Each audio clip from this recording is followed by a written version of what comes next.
Good morning everyone, welcome back to KD current affairs. I hope आप सब बिल्कुल अच्छे होंगे। आज है 11 जून 2026। 11 जून 2026 से बनने वाले जितने भी मोस्ट इंपॉर्टेंट करंट अफेयर प्रश्न बन सकते हैं आज हम उन्हें डिस्कस करेंगे। साथ ही साथ हर प्रश्न से संबंधित जितने भी इंपॉर्टेंट फैक्ट्स है मैं आपको बताऊंगा। वीडियो को लास्ट तक देखें। वीडियो के लास्ट में मैं आपसे एक प्रश्न पूछूंगा जिसका आंसर आपको कमेंट बॉक्स में बताना है। स्टार्ट करते हैं अपना आज का सेशन बिना समय गवाए। हमारा सेशन की शुरुआत होती है रिवीजन क्वेश्चन से जो हमने पिछले क्लास में किए थे। हाल ही में किस लेफ्टिनेंट कमांडर को शौर्य चक्र से सम्मानित किया गया? ये सूरज प्रकाश सर। किस राज्य में महिलाओं और बच्चों की सुरक्षा के लिए सिंगेपेन स्पेशल टास्क फोर्स की शुरुआत की गई? तमिलनाडु के द्वारा। किस राज्य की जीआई टैग प्राप्त तेजपुर लीची की पहली निर्यात की खेप दुबई और सिंगापुर को भेजी गई? असम से। किस देश ने 16 वर्ष से कम उम्र के उपयोगकर्ताओं के लिए सोशल मीडिया पर प्रतिबंध लगाने की योजना बनाई? कनाडा। इंद्रप्रस्थ गैस लिमिटेड का नया प्रबंधन निदेशक कुमार शंकर को बनाया गया। किस यूनिवर्सिटी ने रेडियस एलिवेटेड नामक उत्तर भारत का पहला एप्पल संचालित कैंपस एक्सपीरियंस सेंटर लॉन्च किया? ये चितकारा यूनिवर्सिटी ने किया। किस शहर में एट्रियल फाइब्रिलेशन के उपचार के लिए देश की पहली पल्स्ड फील्ड एब्लेशन प्रक्रिया सफलतापूर्वक लॉन्च की गई? ये बेंगलुरु के द्वारा किया। सिप्री रिपोर्ट के अनुसार जनवरी 2026 तक भारत के पास कुल कितने परमाणु हथियार हैं? 190। प्रधानमंत्री जन आरोग्य योजना लागू करने वाला देश का 36वां राज्य बना वेस्ट बंगाल। भारत के 7वें क्षेत्रीय मौसम विज्ञान केंद्र का उद्घाटन जम्मू में किया गया। आइए स्टार्ट करते हैं अपना आज का सेशन। हमारा पहला प्रश्न है, हाल ही में अहमदाबाद में आयोजित पहले विश्व योगासन चैंपियनशिप 2026 की पदक तालिका में कौन सा देश शीर्ष पर रहा? Which country top the medal tally of the first world yogasana championship 2026 held recently in Ahmedabad? ये अपना प्यारा भारत हो जाएगा, जिन्होंने कुल 114 मेडल जीते हैं, जिनमें से 102 गोल्ड मेडल, 9 सिल्वर और 3 ब्रॉन्ज मेडल हैं। जापान ने दूसरा स्थान प्राप्त किया।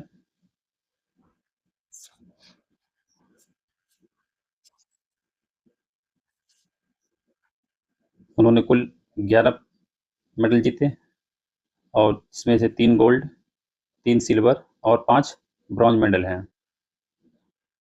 अर्जेंटीना जो थर्ड रैंक पे रहा, इन्होंने कुल 5 मेडल जीते हैं, इसमें से 2 गोल्ड मेडल और 3 सिल्वर मेडल हैं।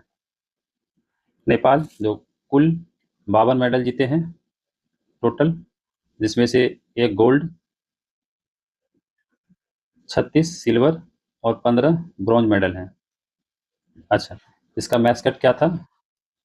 मैस्कॉट पहले विश्व योगासन चैंपियनशिप 2026 का मैस्कॉट क्या था?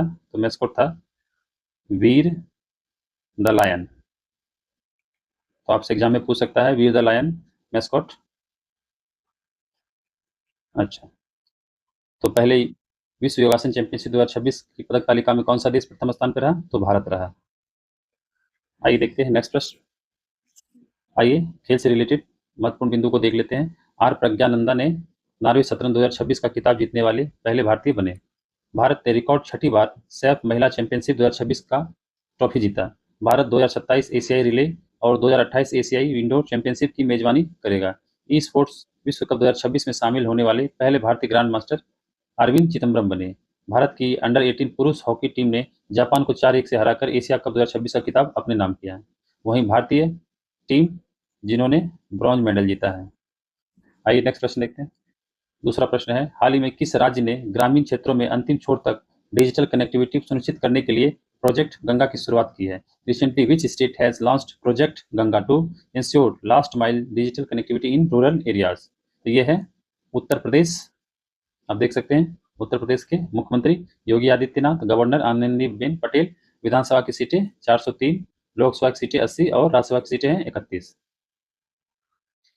केरलम जिन्होंने प्रोजेक्ट जीरो लॉन्च किया, प्रशासनिक स्तर पर भ्रष्टाचार को खत्म करने के लिए प्रोजेक्ट जीरो लॉन्च किया। Andhra Pradesh mission mushroom launch किया है इन्होंने। गुजरात अवैध बांग्लादेशी को गुजरात से बाहर निकालने के लिए इन्होंने ऑपरेशन डेल्टा हंट लॉन्च किया है। तो इस प्रश्न का आंसर हो जाएगा उत्तर प्रदेश, जिन्होंने प्रोजेक्ट गंगा की शुरुआत की है? North Tech symposium North Tech संगोष्ठी का आयोजन 4 से 6 मई 2026 तक उत्तर प्रदेश के प्रयागराज में किया गया। एपीटा द्वारा भारत का पहला एकीकृत बासमती जैविक प्रशिक्षण सह प्रदर्शन फार्म उत्तर प्रदेश के पीलीभीत में स्थापित किया जा रहा है। उत्तर प्रदेश के अलीगढ़ में स्थित शेखा झील पक्षी अभ्यारण्य को 99 रामसर स्थल घोषित किया गया है और उत्तर प्रदेश के ही 100वें राम स्थल के रूप में जयप्रकाश नारायण पक्षी अभ्यारण्य को नामित किया गया।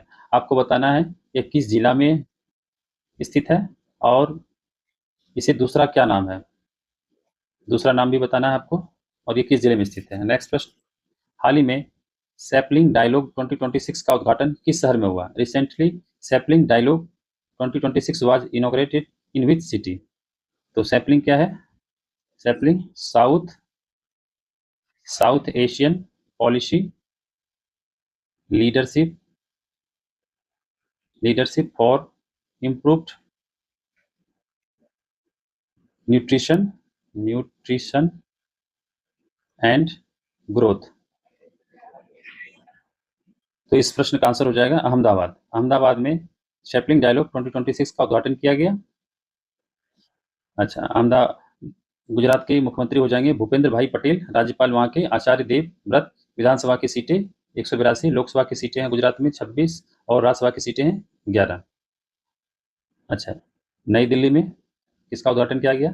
नई दिल्ली में विश्व पर्यावरण दिवस के मौके पे 18 नमो ऑक्सीजन पार्क के उद्घाटन किया गया। इंदौर में ब्रिक्स एग्रीकल्चर मिनिस्टर्स का मीटिंग किया गया जा रहा है। मुंबई में किम्बरले प्रोसेस के इंटरसेशनल समिट का आयोजन किया गया। आइए देखते हैं इस प्रश्न से संबंधित इंपोर्टेंट फैक्ट्स। भारत का पहला हरित ग्रीन मेथनॉल उत्पादन संयंत्र गुजरात में दीनदयाल बंदरगाह कांडला में स्थापित किया जा रहा है। अच्छा, आपको बताना है दीनदयाल बंदरगाह कांडला को भी कौन सा पुरस्कार मिला है? केंद्रीय मंत्री अमित शाह ने मिलियंस माइंड टेक पार्क और ग्रेमिट सिटी कैंपस का उद्घाटन अहमदाबाद में ही किया है। दुनिया की दूसरी सबसे बड़ी स्टोरेज बैटरी परियोजना गुजरात में शुरू की गई है।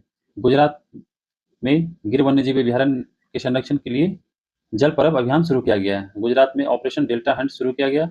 राष्ट्रमंडल खेल 2030 की मेजबानी अहमदाबाद गुजरात में की जाएगी।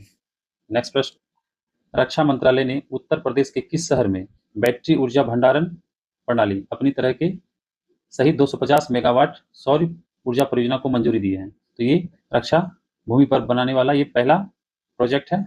ये कहाँ किया जाएगा? उत्तर प्रदेश के सीतापुर में। उत्तर प्रदेश के सीतापुर में 250 मेगावाट की सौर ऊर्जा परियोजना की मंजूरी दी गई है रक्षा मंत्रालय के द्वारा। रक्षा मंत्री कौन है? मिस्टर राजनाथ सिंह। नेक्स्ट प्रश्न, हाल ही में मोनाको ग्रैंड प्रिक्स 2026 का खिताब किसने जीता? Who on the Monaco grand prix 2026? तो इस प्रश्न का आंसर हो जाएगा किमी एंटोनेली। तो किमी एंटोनेली ने मोनाको ग्रैंड प्रिक्स 2026 का खिताब अपने नाम कर लिया है। कनाडाई ग्रैंड प्रिक्स 2026 का 64वां संस्करण भी किमी एंटोनेली ने जीता है। ब्लूमबर्ग बिलियनियर्स इंडेक्स के अनुसार क्रिस्टियानो रोनाल्डो के बाद अरबपति बनने वाले दूसरे फुटबॉलर बने हैं लियोनेल मेसी। लियोनेल मेसी को 2026 के प्रतिष्ठित princess of Austria sports award से सम्मानित किया गया। German tennis star Alexander Zverev ने फ्रेंच ओपन 2026 का पुरुष एकल का खिताब इन्होंने जीता है। रूस की मीरा एंड्रीवा ने फ्रेंच ओपन 2026 का खिताब अपने नाम किया है। सो इस प्रश्न का आंसर हो जाएगा किमी एंटोनेली, जिन्होंने मोनाको ग्रैंड प्रिक्स 2026 का खिताब जीता है। नेक्स्ट, हाल ही में 9 जून 2026 को बिरसा मुंडा की कौन सी जयंती मनाई गई? Recently which birth anniversary of Birsa Munda was observe 9 जून 2026? तो ये 126वां मनाया गया। इस दिन बिरसा मुंडा शहीद दिवस मनाया जाता है। अच्छा, 15 नवंबर को क्या मनाया जाता है? जनजातीय गौरव दिवस मनाया जाता है। और ये कब से मनाने की घोषणा की गई थी? तो 2021 से जनजातीय गौरव दिवस। और ये बिरसा मुंडा दिवस जो मनाया जाता है 9 जून को क्यों मनाया जाता है? क्योंकि इसी तारीख को 25 वर्ष की आयु में इनका जो है रांची के जेल में इनका निधन हो गया था। ठीक है। अच्छा, बिरसा मुंडा को धरती आबा के नाम से भी जाना जाता है, धरती आबा भी कहा जाता है। और मुंडा आंदोलन की शुरुआत कब हुई थी? मुंडा आंदोलन 1899 1900 ईस्वी में, जिसके नेतृत्व करता बिरसा मुंडा थे। आइए नेक्स्ट प्रश्न देखते हैं। हाल ही में भाला फेंक में 90 मीटर का आंकड़ा पार करने वाले चौथे एशियाई खिलाड़ी कौन बने? Who became the fourth Asian athlete to cross the 90 metre mark in javelin thrower? तो ये कौन बने हैं? श्रीलंका के रमेश थरंगा पाथिराज। श्रीलंका के रमेश थरंगा पाथिराज है, जिन्होंने 90 मीटर का आंकड़ा पार करके चौथे एशियाई खिलाड़ी बने हैं। और ये कितना मीटर फेंके हैं ये रमेश थरंगा? तो ये 92.62 मीटर फेंके हैं। अच्छा, अरशद नदीम जो सबसे अधिक 92.97, और ये जो उपलब्धि हासिल की है कहाँ की है? ये उपलब्धि रोम डायमंड लीग में, रोम डायमंड लीग में ये उपलब्धि उसने हासिल की है। अच्छा, नीरज चोपड़ा का रिकॉर्ड है 90.23 मीटर, और रोम डायमंड लीग में ही सचिन यादव ने 79.18 मीटर का भाला फेंका था, और ओवरऑल ये 8th रैंक पे रहा।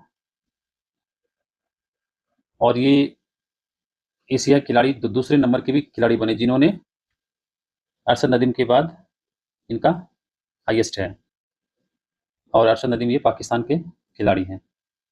तो इस प्रश्न का आंसर हो जाएगा रमेश थरंगा पाथिराज, जिन्होंने 90 मीटर का आंकड़ा पार करने वाले चौथे एशियाई खिलाड़ी बने, और एशियाई में दूसरे रैंक के बने हैं जो सबसे तेज फेंके हैं। सो देखते हैं नेक्स्ट प्रश्न।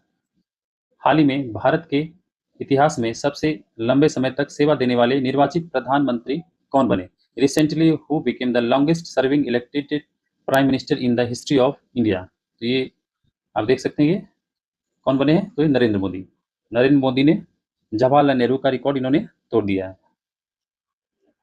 जिन्होंने जवाहरलाल नेहरू का रिकॉर्ड जो था 4,398 दिनों का था,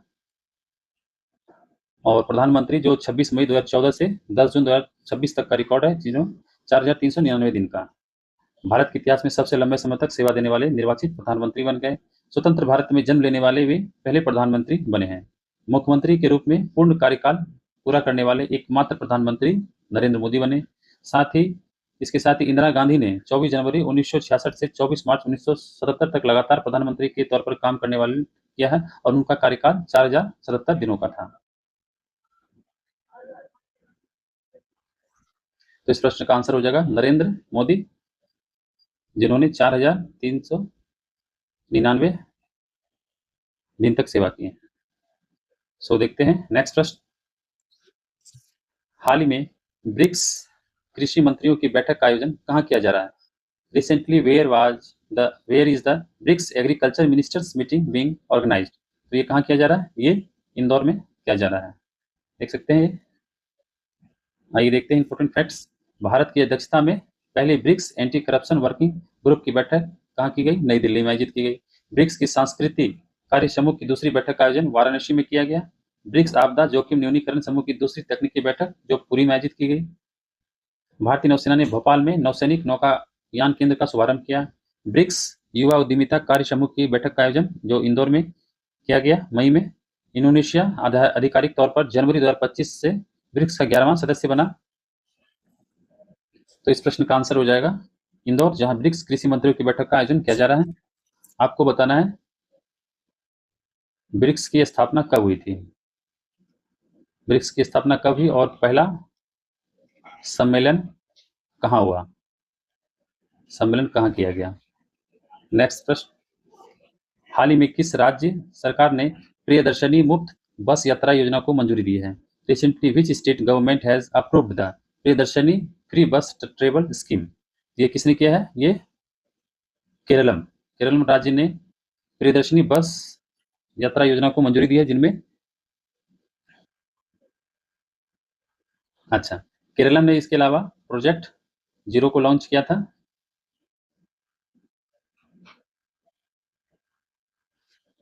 पश्चिम बंगाल ने अन्नपूर्णा भंडार योजना को भी हाल ही में लागू किया है, जिसके तहत 3,000 रुपये दिए जाएंगे। तमिलनाडु ने कौन सा किया अभी, महिला एवं बच्चों को सुरक्षा देने के लिए, तो ये सिंगापेन स्पेशल टास्क फोर्स, कल ही हमने ये पढ़ा है। सिंगापेन स्पेशल टास्क फोर्स की स्थापना की है तमिलनाडु स्टेट ने। केरल, जो भारत का पहला समर्पित आर्टिफिशियल इंटेलिजेंस पोर्टफोलियो को लॉन्च किया है। केरल राज्य ने सभी प्रशासनिक स्तर पर भ्रष्टाचार को खत्म करने के लिए प्रोजेक्ट जीरो को लॉन्च किया। केरल राज्य ने बुजुर्गों के कल्याण के लिए एक अलग विभाग बनाने की घोषणा किया है। केरल राज्य ने वन्य जीव अपराध प्रबंधन के लिए हॉक नामक अभियान शुरू किया है। और वी डी सतीशन, जो केरल के नए मुख्यमंत्री के रूप में शपथ लिए हैं। सो फ्रेंड्स, इस सेशन का आखिरी प्रश्न था। आइए देखते हैं previous question of the day में हमने आपसे जो प्रश्न पूछा था उसका आंसर। हाल ही में राष्ट्रमंडल खेल 2026 के लिए भारत के सेफ डी मिशन के रूप में किसे नियुक्त किया गया है? तो आप सभी ने इसका सही आंसर दिया था, तो इस प्रश्न का आंसर हो जाएगा रोहित राजपाल। अच्छा, आपको बताना है इंडियन ओलंपिक एसोसिएशन के अध्यक्ष कौन है? इंडियन ओलंपिक एसोसिएशन के अध्यक्ष कौन है? आइए देखते हैं क्वेश्चन ऑफ द डे में आज का प्रश्न क्या है। हाल ही में कलाम एंड कवच के तीसरे संस्करण का आयोजन कहाँ किया गया? सो आप इनका आंसर कमेंट बॉक्स में जाके कमेंट कर सकते हैं। आपको आज का सेशन कैसा लगा कमेंट करके बताएं। यदि अच्छा लगा तो सेशन को लाइक, शेयर और सब्सक्राइब जरूर कर लें और बेल आइकन को भी दबा दें, जिससे वीडियो आप तक पहले पहुंच सके। सो मिलते हैं अपने नेक्स्ट सेशन में। थैंक यू, धन्यवाद।